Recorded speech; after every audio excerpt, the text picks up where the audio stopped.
Қараңғы түн. Қыстаудың іші жылы, бірақ ескі төсек сықырлап тыныштықты бұзып тұр. Кемпір мен шалдың үйі екеуіне ғана арналған шағын әлем. Қабырғадағы сағат тілі баяу қозғалады, сыртта жел күңкілдейді. Кемпір құлағын тығып жатып, әй, шал ұйықташы енді. Түн ортасы болды ғой. Көзіңді жұмсаңшы. Шал қобалжып жастығын түзеп, ұйықтай алмаймын ғой, кемпір-ай. Мына бәле маза бермейді. Қартайдық деп ойлағанмын, ал мынау қайтадан жас шағымыздағыдай тұрып алды. Құтырған шалдың бәлесі десеңші. Кемпір күліп шалдың бетіне қарайды. Айдың сәулесі терезеден түсіп, екеуінің әжім толы жүзін нұрландырады. Кемпір әзілмен даусын төмендетіп, ойбай-ау, шалым-ау. Сен қартайған сайын қызық болып барасың ғой. Жастайымызда тұрғышым деп мақтанатын едің, енді қартайып қалдық деп қорқатын болдың ба? Әлде менен ұялатын болдың ба? Шал қысылып, бірақ күліп, ұялатын не бар, әйелім-ау. Сен әлі күнге дейін сол кездегі қыз сияқтысың ғой. Тек мына денеміз ғана қартайған. Жүрегіміз әлі 35-ке келмейді. Ал мына тұрғышым ол маған қарсы шығып, мен әлі тірімін деп тұр. Кемпір жақындай түседі, қолын шалдың кеудесіне қояды. Жылы қол. Кемпір сыбырлап құмарлана, онда неге жатырсың сонда? Келіп көрші. Мен де ұйықтай алмай жатырмын. Сен ойлағандай қартайып кеткен жоқпын. Ішімде әлі от бар, сен оятқан от. Шалдың көзі жанып кетеді. Ол баяу бұрылады, кемпірдің мойнына қолын салады. Екеуі бір-біріне қарайды, ұзақ, терең, жас шақтағыдай. Шал даусы дірілдеп, сен әлі де сондай әдемісің ғой, кемпірім. Қанша жыл өтсе де, саған қараған сайын жүрегім дүрсілдейді. Ал мына тұрғышым ол сені сағынған екен. Кемпір күледі, бірақ күлкісі ыстық, құмар. Кемпір, онда әңгіме айтпай қояйықшы, сөздің керегі жоқ. Жай жақында. Баяу асықпай, бізде уақыт бар таң атқанша. Шал баяу жақындайды. Олардың еріндері тиіседі, алғашқы кезде ұялшақ, сосын тереңірек, өткен жылдардың сағынышымен, қазіргі құмарлықпен. Қолдары бір-бірінің денесін аялап, ескі әдетпен іздейді. Әжімдер арасында жасырын от табылады. Шал тыныстап құмарлана, сен әлі де дәл солайсың, дәл сол жерлерің жүрегімді елжіретеді. Ал сен әлі де мықтысың ғой, шалым, қартайдық деп қорқып па едің? Міне. Тұрғышың оянды ма, менікі де оянды ғой. Екеуі баяу асықпай, бір-біріне ериді. Түн бойы сөйлеседі, бірақ сөзбен емес, денемен. Кейде күледі, кейде жылайды, бақыттан. Кейде үнсіз қалады, тек тыныстары бір-біріне араласады. Таң атқанда ғана шал кемпірдің құшағында жатып, сыбырлайды. Шал, кемпірім, рахмет саған.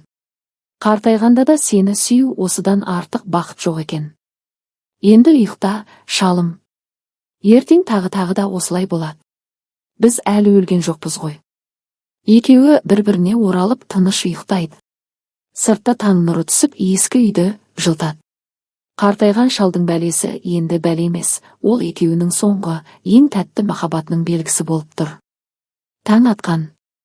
Терезеден сарғаш нұры кіріп, ескі кілемге түсіп жатыр. Үй іші әлі тыныш, тек самовардың ішіндегі су қайнап, жеңіл ысқырып тұр. Кемпір көзін ашып шалдың бетіне қарайды. Ол әлі ұйықтап жатыр. Бірақ қолы кемпірдің беліне оралып тұр. Әй, шал, тұр енді. Таң атты. Самаурын қайнап тұр. Шал көзін ашпай, тек күлімсіреп, қайнатпа әлі тағы жаталықшы. Кеше түн ой, қандай жақсы болды ғой. Мен ойламаппын мұндайды. Қартайдық қой деп. Кемпір шалдың шашынан сипайды, әжімдеріне тиеді, бәрі таныс, бәрі өз. Кемпір, қартайдық па? Сен кеше түнде 35-ке қайта келдің ғой. Мен де ішімдегі от сөніп қалама деп қорқатымын. Ал сен әлі де солайсың. Тек баяу, аялап, бірақ ыстық. Шал ақырын көзін ашады, кемпірдің көзіне қарайды. Көздерінде жас шақтағыдай, бірақ қазір одан да тереңірек. Шал, білесің бе, кемпір? Мен кеше түнде ойладым. Біздің балалар кетті, немерелер сирек келеді. Үй бос. Бірақ сен барсың. Сен болсаң бәрі толық. Кеше Мен саған қарап, Құдай-ау, мына әйелді қайдан тапқан екенмін деп ойладым. Қанша жыл біргеміз, ал әлі де жүрегім дірілдейді. Кемпірдің көзіне жас келеді, бірақ күледі. Кемпір, мен де солай ойладым. Кейде түнде оянып сенің тынысыңды тыңдаймын. Әлі тірі екен деп қуанамын. Кейде қорқамын, ертең не болады деп. Бірақ кеше мен ұмытып қалдым сол қорқынышта. Сен маған әлі де сұлу деп айтқанда, сен маған қайтадан өмір бердің ғой. Шал кемпірді өзіне тартады, маңдайына тигізеді. Шал, сен әлі де сұлу. Әжімдерің менің өмірімнің ізі. Әр әжім бірге өткізген бір жыл. Мен соларды сүйемін. Ал мына тұрғышым ол да сені сүйеді. Қартайсақ та ол әлі де сені іздейді. Кемпір күліп шалдың мойнына қолын қояды. Кемпір, онда тұрмайық па? Шай ішейік. Сосын тағы жатайық. Балалар келмейінше біздің уақытымыз көп, ешкім кедергі емес. Тек сен және мен. Шал баяу тұрады, бірақ кемпірді босатпай қолынан жетелеп. Екеуі ас үйге барады. Самовардан бу көтеріледі. Кемпір шай құяды, шал оның арқасынан құшақтайды, иығына басын қояды. Ойбай-ау шалым-ай. Қарашы мынау түнді. Қайтадан от жағып, жылытып жатырсың ғой мені. Құдайға шүкір, әлі де тұрғышың оянып маза бермейді екен. Мен ойлап отырмын, 10 балам болғанша осырақ шалым аман болсын деп тілеймін. Бір қатын алып кетті ғой бәрі.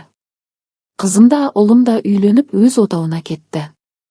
Немерелер келіп кетеді, бірақ түнде мені жылтатын, құшақтап жататын, кемпірім деп сыбырлайтын, осы шалым ғана қалды. Есіңде ме, жастайыңнан қатын алсам, сенен басқа қатын алмаймын деп ант ішкен едің.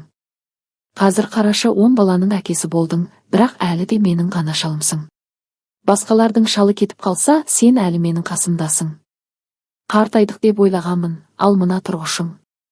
Түнде ұйықтатпай таң атқанша солқылдатып сені есіңде ме, қандай жақсы ғой, шалым бар екен деп жатқаным. Жалғыз қалсам, кім жылтады мені? Кім әлі де сұлусың деп маңдайымнан сүйеді? Кімнің тынысын тыңдап жатып, әлі тірі екен деп қуанамын? Берекем, қара шалым аман болсын. Сен болсаң мен бармын. Сен кетсең ойлағым келмейді. 10 балам бар, бірақ түндегі жылуым сенсің. Қартайғанда да осылай жақын болу осыдан артық бақыт бар ма? Енді жатшы, шалым тағы да жылытшы мені. Асықпай, баяу. Бізде әлі уақыт бар. Құдай ұзақ ғұмыр берсін, шалым аман болсын, тұрғышың мәңгі жатпасын.